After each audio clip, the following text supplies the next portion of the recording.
अस्सलामुअलैकुम स्टूडेंट। आज हमने अपना थ्योरम नंबर 3 स्टार्ट करना है, चैप्टर नंबर 12। नाम है इसका थ्योरम 12.1.3। स्टेटमेंट है the right bisector of the side of a triangle are concurrent. एक ट्राइंगल की साइड्स के राइट बाई सेक्टर जो हैं वो कॉन्करेंट होते हैं। कॉन्करेंट का मतलब एक नुक्ता से गुजरने वाला, मतलब एक ट्राइंगल की कहता है साइड के जितने भी आप राइट बाई सेक्टर ड्रा करो और ये प्रूव करो कि वो एक ही नुक्ता में से गुजरेंगे।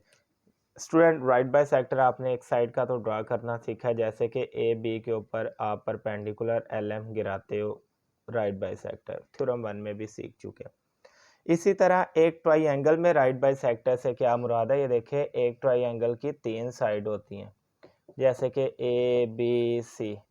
एक स्टूडेंट हम ए बी के ऊपर राइट बाय सेक्टर ड्रा करते हैं, एक हम ए सी के ऊपर ड्रा करते हैं, क्योंकि इस साइड का अपना राइट बाय सेक्टर है, बी का अपना।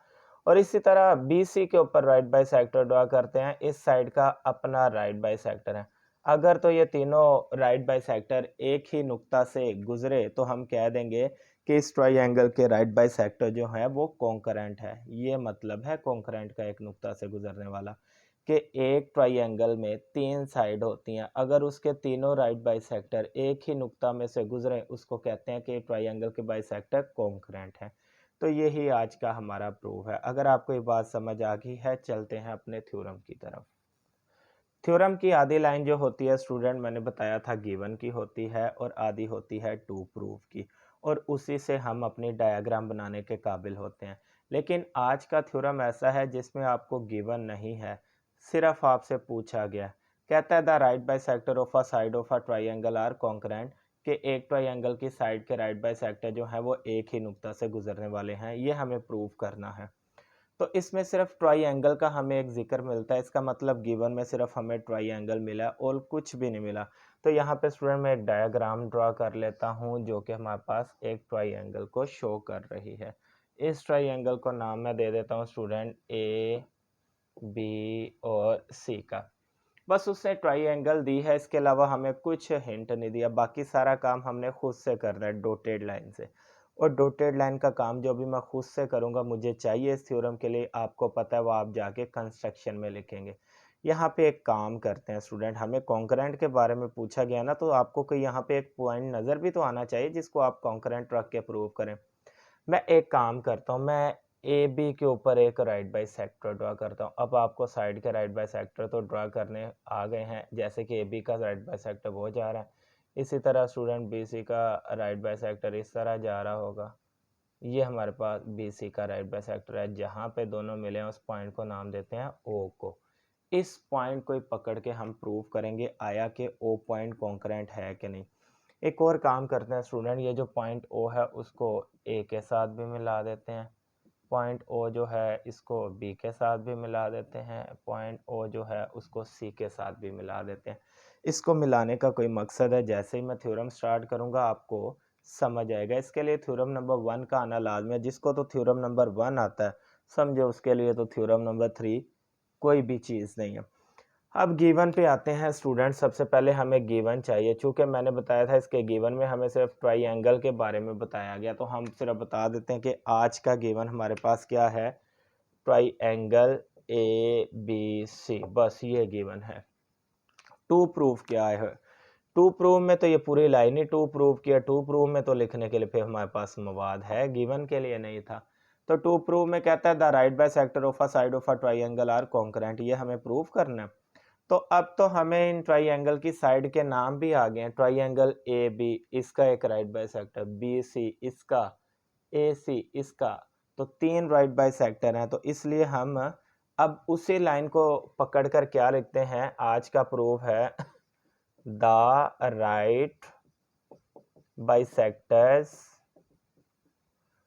ऑफ, उसने अब साइड्स बोला, हमें साइड्स के नाम आ गए, इसलिए हम लिखेंगे the right bisectors of A B, दूसरी साइड है बी सी, तीसरी साइड है and A C are concurrent. तो जब हमें नाम आ जाते हैं वो हम लाजमी लिखते हैं।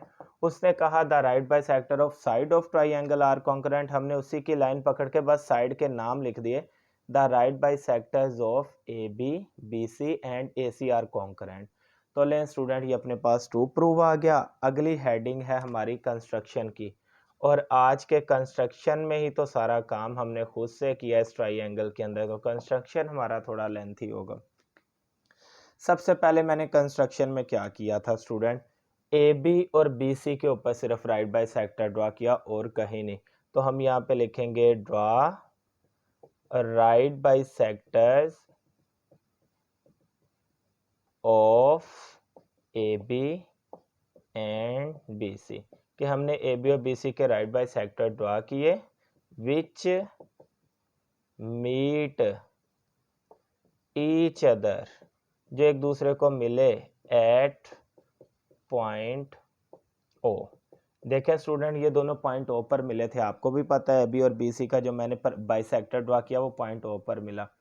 फिर हमने पॉइंट ओ को क्या किया था, ज्वाइन पॉइंट ओ, किससे ज्वाइन किया, O to A B and C. हमने पॉइंट ओ को स्टूडेंट ए बी और सी के साथ ज्वाइन कर दिया। ये हमारा कंस्ट्रक्शन है, लेंथी ज़रूर है लेकिन मुश्किल नहीं है। फिर देख लें कंस्ट्रक्शन में क्या किया, draw right bisector of A B and B C. Student हमने ए बी का राइट बाय सेक्टर ड्रॉ किया और बी सी का, जो जहां पर मिले उस पॉइंट को नाम हमने क्या दिया, एट पॉइंट ओ। फिर ओ को ए बी सी से मिलाया, हमने लिखा join point O to A B and C. ये स्टूडेंट हमारे पास यहाँ तक कंस्ट्रक्शन तक 4 नंबर का थ्योरम सॉल्व हो चुका है। चलते हैं हम अपने प्रूफ की तरफ। अब स्टूडेंट थ्योरम का 4 नंबर का मोस्ट इम्पोर्टेंट पार्ट रह गया है, यही सबसे इम्पोर्टेंट पार्ट होता है, इसको आपने तवज्जो से लिखना है। यहाँ पे स्टूडेंट मैं आपको प्रूफ की हेडिंग दे देता हूँ, और आपको पता है इसमें दो चीज़ें होती हैं स्टूडेंट, एक होती है स्टेटमेंट और एक होता है रीज़न, और यहाँ से ही हमारा असल थ्योरम का आगाज़ होता है जो कि समझने वाला है। अब स्टूडेंट हमें क्या करना है, यहाँ पे स्टेटमेंट और रीज़न, इसमें आज का थ्योरम जो था वो यही प्रूव करने वाला था कि एक ट्राइंगल की साइड के जो राइट बाई सेक्टर हैं वो एक नुक्ता से गुजर रहे हैं कि नहीं गुजर रहे। तो चूंकि इसमें हमें दो ट्राइंगल का कंपैरिजन नहीं चाहिए, इसमें अब स्टूडेंट नोयत और है। इसमें आपको मैं थ्योरम नंबर 1 समझाता हूँ। थ्योरम नंबर 1 आपके माइंड में होगा, राइट बाई सेक्टर के ऊपर कोई भी एक नुक्ता जो है वो उसके एंड पॉइंट से बराबर फासले पर होता है। क्योंकि ये आप थ्योरम पढ़ आए हो, अब तो आपको पता है वो उसके एंड पॉइंट से बराबर फासले पर होगा। अब स्टूडेंट आए हैं ज़रा आप इस ट्राइंगल पे ए बी और इस पॉइंट ओ को मिला के ये ट्राइंगल बन रही है ओ ए बी। इसको हम लोग मुकम्मल कर देते हैं स्टूडेंट। यहाँ पे आप बात करें ट्राइंगल ओ ए बी, तो वो आपको इसकी जैसी लगेगी। अब देखिए अगर मैं आपको यहाँ पे याद करवाऊँ, any point on the right bisector, ये देखिए ये राइट बाई सेक्टर जा रहा है, उसके ऊपर ओ एनी पॉइंट है। Any point on the right bisector is equidistant from its end point. O जो है कोई भी एक पॉइंट है जो कि इस राइट बाई सेक्टर के ऊपर है, तो आपको पता है वो पॉइंट दोनों तरफ बराबर फासले पर होगा, क्योंकि आप थ्योरम में पढ़ाए थे पी से ए और पी से बी का फासला बराबर होता है। इसी तरह यहाँ पे ओ से ए का फासला, ओ से बी का फासला बराबर होता है। तो अगर मैं इस ट्राइंगल को पकड़ के सीधा करके आपके सामने लिखूं तो ये बनेगी, उसी ट्राइंगल टेढ़ी को पकड़ के सीधा किया है। तो ये तो थ्योरम नंबर 1 है, तो वो कहता है कोई भी एक नुक्ता जो कि राइट बाय सेक्टर पर है वो उसके एंड पॉइंट से बराबर फासले पर होता है। तो स्टूडेंट ओ से लेके ए का फासला, ओ से लेके बी का फासला, यहाँ पे हम लिख सकते हैं कि ओ ए जो है वो इक्वल है ओ बी। तो ओ ए जो इक्वल है ओ बी हमने कहाँ पढ़ा था, थ्योरम नंबर 1 में। तो आपको यहाँ पे उसकी स्टेटमेंट लिखनी होगी, जिसको तो थ्योरम नंबर 1 आता है। थ्योरम नंबर 1 की स्टेटमेंट क्या थी, any point on the right bisector of a line segment is equidistant from its end point. उसने एनी पॉइंट बोला, हम बोलेंगे ईच पॉइंट। अब एनी की जगह मैं ईच क्यों बोल रहा हूँ, तब तक थ्योरम हमें प्रूव नहीं था, अब हमें थ्योरम प्रूव है, तो हम लिख देते हैं each point on the right bisector of a line segment is equidistant from it's end point, जिसको थ्योरम नंबर 1 आता है उसी की स्टेटमेंट लिख रहा हूँ। तो अब आपको समझ आ गया होगा ओ ए और ओ बी बराबर हैं। ये ओ ए और ओ बी नहीं तो एनी राइट बाइसेक्टर के मुतालिक बताना है, इसलिए स्टूडेंट मैंने इसको पकड़ा हुआ। अब आ जाए स्टूडेंट इस ट्राइंगल पे ओ बी सी। इस ट्राइंगल को अगर मैं आपको लैदा करके समझाऊं तो ये हमारे पास इस तरह बनती है, वो तो सामने पड़ी है। अगर फर्ज करो पॉइंट ओ इधर हो, इधर पड़ा हो बी और इधर पड़ा हो सी, तो आपको पता है राइट बाइसेक्टर के ऊपर स्टूडेंट कोई भी नुक्ता पड़ा हो उसके दोनों तरफ का फासला बराबर होता है। तो इधर मैं लिख सकता हूँ ओ बी जो है वो इक्वल है ओ सी। इसको इक्वेशन 1 का नाम दे देना स्टूडेंट आपने लाजमी। यहाँ मैं लिख देता हूँ ओ बी जो है वो इक्वल है ओ सी के। अब इसकी रीज़न क्या देंगे, ये भी तो थ्योरम नंबर 1 के जैसा ही है ना, तो वो ही स्टेटमेंट। अब इसका मैं आपको फ़ायदा बताता हूँ। अब आपको बार बार वो स्टेटमेंट लिखने की ज़रूरत नहीं पड़ेगी स्टूडेंट, क्योंकि हमने पहली दफ़ा पूरी स्टेटमेंट लिखी। ओ बी और ओ सी की रीज़न में आपने लिखना है एज इन 1। इसका मतलब है जैसा हमने इक्वेशन नंबर 1 में बताया वैसी ही इक्वेशन नंबर 2 की रीज़न है। अब स्टूडेंट आपने नोटिस किया होगा हमारे पास दो पॉइंट क्लियर हो गए, A B, O A equal O B और ओ बी इक्वल ओ सी। अब इन दोनों इक्वेशन से मैं एक नतीजा निकालने लगा हूँ। मुझे बताएं स्टूडेंट, जब ओ ए और ओ बी बराबर हो सकते हैं तो नीचे देखिए ओ बी की वैल्यू क्या पड़ी है, ओ बी की वैल्यू ओ सी पड़ी है ना। तो इसका मतलब अगर मैं इस ओ बी की जगह उसकी वैल्यू लगाना चाहूँ तो क्या लगा सकता हूँ, ओ सी। यहाँ पे देखिए स्टूडेंट ओ बी की वैल्यू फिक्स है ओ सी, ऊपर पड़ा है ओ ए इक्वल ओ बी, तो अगर मैं ओ बी की जगह उसकी वैल्यू ओ सी लगा दूँ कोई मसला तो नहीं। इस तरह हमें एक और पॉइंट मिल गया कि जैसे ओ ए और ओ बी बराबर है, ओ बी और ओ सी बराबर है, इसी तरह ओ ए और ओ सी भी बराबर है। तो ये हमें कहाँ से नतीजा निकला, पहली दोनों इक्वेशन से। तो पहली दोनों इक्वेशन से मिला के मैं कहने लगा हूँ मुझे एक नतीजा मिला, वो ये मिला कि ओ ए और ओ सी भी बराबर हैं।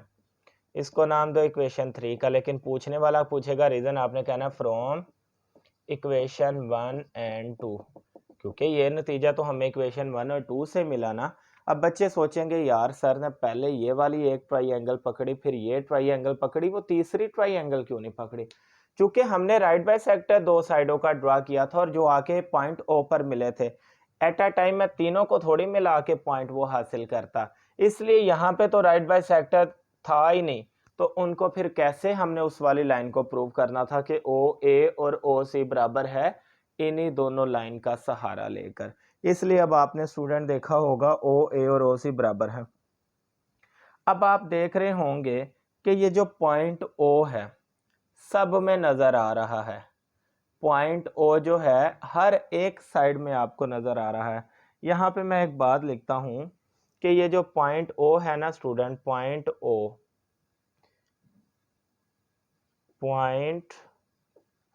O is on the right bisector. Point O is on the right bisector of AC.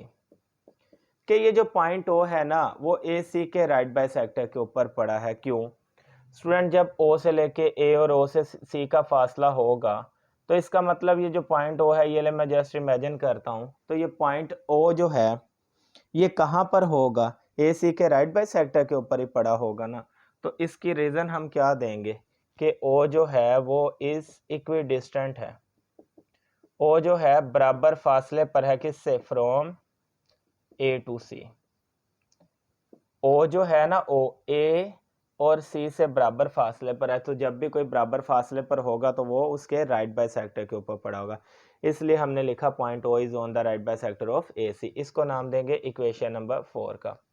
तो कहने वाले कहेंगे कि अगर पॉइंट O जो है वो AC के राइट बाइसेक्टर के ऊपर है तो फिर तो पॉइंट O जो है वो AB और BC के भी राइट बाइसेक्टर पर है। तो जाहिर बात है हम लिखते हैं, यहाँ पे लिखते हैं but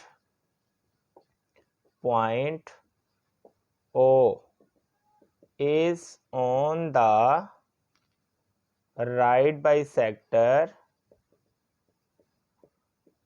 of AB and BC। कि ये जो पॉइंट O है वो AB और BC के राइट बाइसेक्टर के ऊपर भी पड़ा है। तो ये बात हमें कहाँ पे मिली, कंस्ट्रक्शन में। यहाँ पढ़ा था ना कि हमने right bisector of A B B C draw किया, जो कि एक दूसरे को कहाँ पर मिले हैं, पॉइंट ओ पर। तो पॉइंट ओ पर जो भी मिलेगा तो आपको पता है वो फिर राइट बाइसेक्टर के ऊपर ही पड़ा होगा। तो लो स्टूडेंट, हमें पता चल गया पॉइंट ओ जो है वो ए सी के बाइसेक्टर पर भी है और पॉइंट ओ ए बी और बी सी के राइट बाइसेक्टर पर भी है। तो जब मुझे एक बात बताएं, पॉइंट ओ ए बी के राइट बाइसेक्टर पर भी है, बी सी के राइट बाइसेक्टर पर भी है, ए सी के राइट बाइसेक्टर पर भी है, तीनों के राइट बाइसेक्टर पर है, तो इसका मतलब वो जो पॉइंट है वो कॉन्करेंट है। तो आपने इसको इक्वेशन 5 का नाम देकर इसकी रीजन देनी है कंस्ट्रक्शन, क्योंकि ये पॉइंट हमें कंस्ट्रक्शन से मिला। तो जब point O A B B C A C तीनों के राइट बाइसेक्टर पर पड़ा है, तो इसका मतलब फिर वाजे हो गया कि वो पॉइंट एक ही नुक्ता से गुजर रहा है। तो एंड पे जाके हम लिखेंगे हेंस प्रूव्ड, यही लिखना है स्टूडेंट, ये जो टू प्रूफ की लाइन होती है, hence proved the right bisectors of A B B C and A C are concurrent. तो वो इसकी भी रीज़न पूछेगा क्यों कॉन्करेंट है, आपने कहना है फ्रॉम इक्वेशन 4 एंड 5 से अंदाज़ा लगाया। क्यों, इक्वेशन 4 जब कह रही है कि ए सी राइट बाइसेक्टर का भी पॉइंट ओ है, ए बी और बी सी का राइट बाइसेक्टर का भी पॉइंट ओ है, तो ओ ऐसा पॉइंट है जो तीनों राइट बाइसेक्टर का है, तो जाहिर बात है ओ एक कॉन्करेंट पॉइंट है। तो थ्योरम अपना प्रूव हो चुका। उम्मीद करता हूँ थ्योरम नंबर 3 भी आपको बासानी समझ आ गया होगा। अगर तो आपको थ्योरम की समझ आई, इसको दोस्तों के साथ शेयर करें, चैनल को सब्सक्राइब करें जिन्होंने अभी तक नहीं किया, वीडियो को लाइक भी किया करें, कमेंट भी किया करें। अल्लाह हाफिज़।